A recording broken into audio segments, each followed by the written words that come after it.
الشيطان الرجيم بسم الله الرحمن الرحيم شيخ سليمان كن فيكون ففهمنا سليمان وكلا آتينا حكما وعلما إنه من سليمان صلى الله عليه وسلم وإنه بسم الله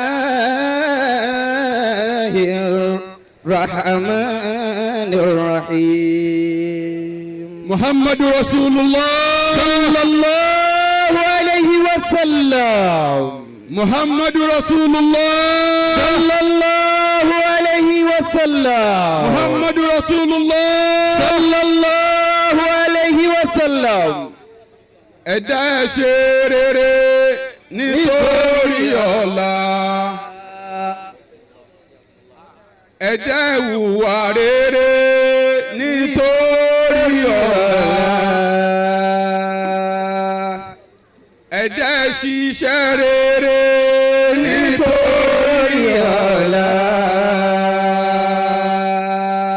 ọ̀la ẹ̀dá ènìyàn ló pàtàkì jù kò sẹ́ni tó mọ̀la àyàfólúwa kò sẹ́ni tó mọ̀la àyàfólúwa ẹ̀yí ẹ̀dá ẹ̀ṣẹ̀ nítorí ọ̀la. Al-Mukhtar ẹ̀dá ẹ̀hùwà rere nítorí ọ̀la. Al-Mukhtar ọ̀la ẹ̀dá ènìyàn ló pàtàkì jù kò sẹ́ni tó mọ̀la àyàfólúwa. bàbá ọ̀tẹ́ authentic. kò sẹ́ni tó mọ̀la àyàfólúwa. kò sẹ́ni tó mọ̀la àyàfólúwa.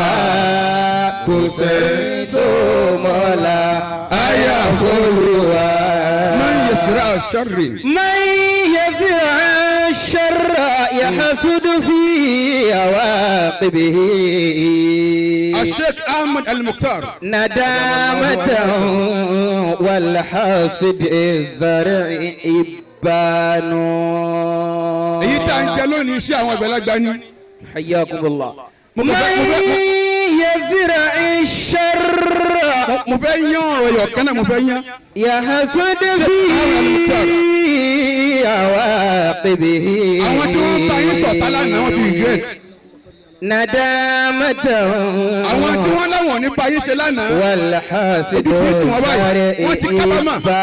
ẹ̀yin ṣe ní yóò bá sọ̀tá tí yóò ní kábàámọ̀. ندامة والحاسد kódà àwọn tí ò lè padà wọ́n ti fi sáì padà. àṣẹ gbogbo ẹ̀dá tí ayé rẹ̀ bá dáa ni màá ń lọ́ta. حياكم ó الله. tí ìwọ lè gba mark bí àwọn ọ̀tá rẹ̀ ò bá padà wá dọ̀rẹ́. àwọn ọ̀tá ti ṣe tá àti sọ pé wọ́n ti submit fún yín pé ẹ kọjá. ندامة àwọn tàná ṣiṣẹ́ iṣẹ́ àwọn tàná lélẹ́yìí. والحاسد الزرع إبان. bàbá wa ọ̀tẹ́rẹ̀ gbogbo àwọn ọ̀tá wọn lánàá wọ́n ti kú dànù. ندامة والحاسد الزرع إبان. gbogbo àwọn tí wọ́n bá yín sọ̀tà lánàá wọ́n ti regret. ما شاء الله. èèyàn kan ò ní nírú yín lẹ́kọ̀ọ́ wá ní kẹ́ẹ̀kú. ما شاء èèyàn الله. kan ò ní bá yín sọ̀tá kó má padà wá. لا إله إلا ayé yín الله. dáa ni wọ́n fi padà wá. Hayyakum àdúrà mi Allah. ni pé àpadà síbú tí ó bá yín tí ọ̀tọ́ fi ní àní kí mọ́. سبحان ó الله. dá àlàyé ṣe ń wá kí yín lágbára ọlọ́run ló mọ̀ dáa sí. آمين. ọlọ́run Muhammadu Rasulullah. صلى الله عليه وسلم. ما شاء الله عليه وسلم. ẹlẹ́kọ̀ọ́ ni àfa ọkùnrin púpọ̀ ọlọ́run mọ́sàbá sọ́yìn àánú ọlọ́run ní fi yín lẹ̀ níbo ni ká tún lọ níbo ni ká tún lọ àti dáwàkà